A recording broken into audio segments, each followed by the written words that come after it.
Kenapa orang-orang baik justru sering terjebak dalam hubungan toksik? Kenapa semakin kamu berusaha memahami, memaafkan, dan berkorban, semakin dalam kamu terperangkap dalam manipulasi pasangan? Apakah kebaikan hatimu menjadi senjata yang justru digunakan untuk melukaimu? Dalam video ini, kita akan kupas tuntas 7 alasan kenapa orang baik selalu menjadi korban manipulasi dalam hubungan toksik. Dari pola pikir hingga ketakutan akan konflik yang sengaja dimanipulasi. Jika kamu merasa saling diperlakukan tidak adil, tapi sulit keluar, tonton sampai habis, karena kamu berhak tahu kebenarannya. Jangan lupa tekan like jika kamu pernah mengalami hal ini, subscribe untuk konten seputar hubungan sehat, dan yang paling penting, ceritakan di kolom komentar. Menurut pengalamanmu, alasan mana yang paling sering membuat orang baik terjebak dalam hubungan toksik? Mari saling berbagi dan saling menyadarkan. Selamat datang di Zona Bebas Toksik, sebuah ruang aman untuk kamu yang sedang berjuang dalam hubungan yang melelahkan, membingungkan, dan terkadang menyakitkan. Melalui konten edukatif, reflektif, dan penuh empati, saya membantu kamu mengenali tanda-tanda hubungan toksik, membangun batasan yang sehat, serta menyadari kembali nilai diri kamu. Mari kita mulai. Alasan pertama, memiliki empati yang berlebihan. Orang baik cenderung memiliki tingkat empati yang sangat tinggi. Mereka mampu merasakan emosi orang lain, seolah-olah itu adalah emosi mereka sendiri. Kemampuan ini sebenarnya adalah kekuatan, namun dalam tangan yang salah, empati ini justru menjadi kelemahan yang fatal. Pelaku manipulasi sangat pandai memanfaatkan empati korban. Mereka akan terus bercerita tentang masa lalu yang kelam, trauma yang dialami, atau kesulitan hidup yang dihadapi. Orang baik dengan empati yang tinggi akan merasa kasihan dan berusaha memahami, bahkan membenarkan perilaku buruk pasangan mereka. Pertanyaan untuk kamu renungkan, apakah kamu sering merasa perlu membenarkan atau mencari alasan untuk perilaku buruk pasanganmu? Jika iya, bisa jadi kamu sedang dimanipulasi melalui empati yang kamu miliki. Alasan kedua, selalu mencari kebaikan dalam setiap orang. Orang baik memiliki kecenderungan untuk selalu melihat sisi positif dari orang lain. Mereka percaya bahwa setiap orang pada dasarnya baik dan memiliki potensi untuk berubah. Pandangan yang optimis ini membuat mereka bertahan dalam hubungan yang merugikan, dengan harapan bahwa pasangan mereka akan berubah. Pelaku manipulasi memanfaatkan optimisme ini dan memberikan janji-janji palsu tentang perubahan. Mereka akan menunjukkan sedikit kebaikan di saat yang tepat, cukup untuk membuat korban percaya bahwa ada harapan. Pola ini disebut sebagai penguatan intermittent, di mana kebaikan diberi secara tidak konsisten, sehingga membuat korban semakin terikat. Berapa kali kalian telah memberikan kesempatan kedua, ketiga, bahkan kesempatan yang kesekian kalinya kepada seseorang yang terus menyakiti kalian? Alasan ketiga, memiliki rasa tanggung jawab yang berlebihan. Orang baik sering merasa bertanggung jawab atas kebahagiaan dan kesejahteraan orang lain, termasuk pasangan mereka. Mereka merasa bahwa jika hubungan tidak berjalan dengan baik, itu adalah kesalahan mereka. Rasa tanggung jawab yang berlebihan ini membuat mereka terus berusaha memperbaiki situasi, bahkan ketika masalahnya bukan berasal dari mereka.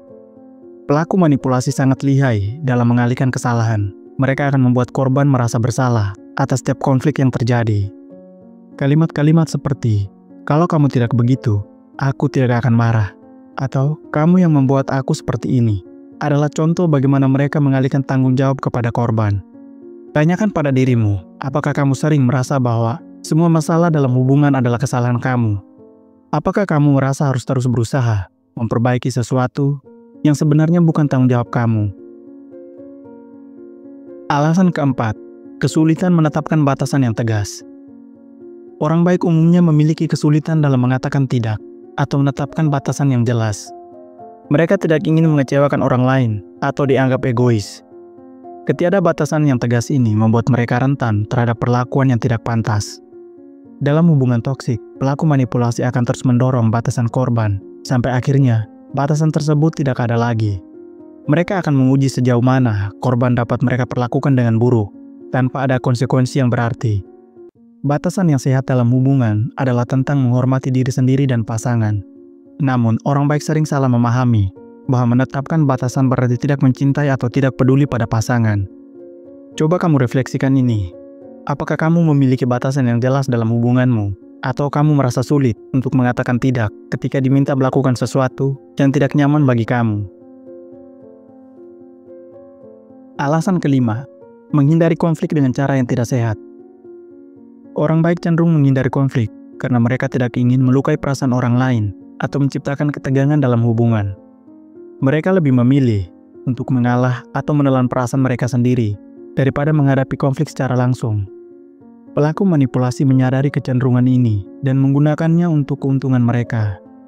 Mereka tahu bahwa korban akan mengalah untuk menghindari pertengkaran, sehingga mereka dapat terus berperilaku buruk tanpa ada perlawanan yang berarti. Menghindari konflik yang sehat sebenarnya akan menciptakan masalah yang lebih besar dalam jangka panjang. Komunikasi yang jujur dan terbuka, meskipun terkadang tidak nyaman, adalah kunci dari hubungan yang sehat. Pertanyaan untuk kamu, apakah kamu sering mengalah dalam situasi yang sebenarnya tidak dapat kamu terima? Apakah kamu lebih memilih berdiam diri daripada menyuarakan perasaan kamu yang terluka? Alasan keenam, memiliki harga diri yang rendah meskipun terlihat kuat.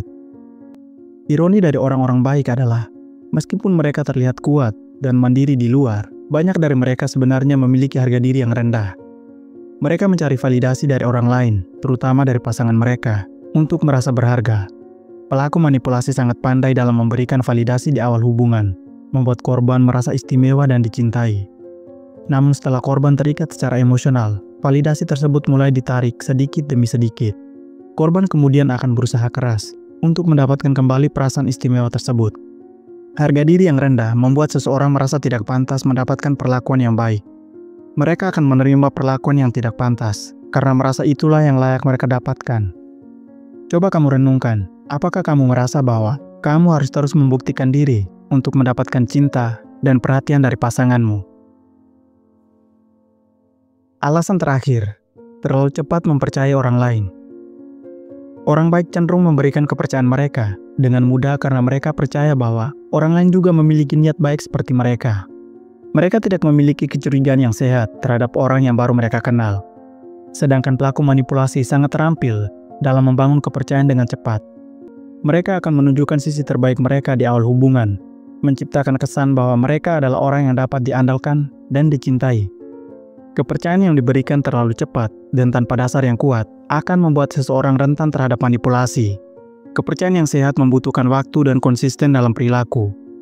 Coba tanyakan pada diri kamu, apakah kamu cenderung mempercayai orang dengan mudah tanpa melihat konsistensi perilaku mereka dalam jangka waktu yang cukup? Memahami ketujuh alasan ini bukan berarti kamu harus menjadi orang yang keras atau tidak peduli pada orang lain. Kebaikan adalah kekuatan, bukan kelemahan. Yang perlu kamu lakukan adalah belajar melindungi kebaikanmu dengan bijaksana. Ingatlah bahwa cinta yang sehat tidak akan pernah meminta kamu untuk mengorbankan harga diri, kesehatan mental, dan kebahagiaan kamu. Cinta yang sejati akan mendorong kamu untuk menjadi versi terbaik dari dirimu, bukan menghancurkan kamu perlahan-lahan. Jika kamu merasa terjebak dalam hubungan beracun, ketahuilah bahwa kamu tidak sendirian dan ada jalan keluar. Bagikan pengalaman kamu, tanda-tanda manipulasi yang pernah kamu alami, atau pertanyaan yang ingin kamu tanyakan. Berbagi pengalaman dapat membantu orang lain yang mungkin sedang mengalami situasi serupa. Mari kita sama-sama membangun kesadaran tentang pentingnya melindungi diri dalam hubungan percintaan. Sampai jumpa di video selanjutnya. Dan ingat bahwa kamu layak mendapatkan cinta yang sehat dan sejati.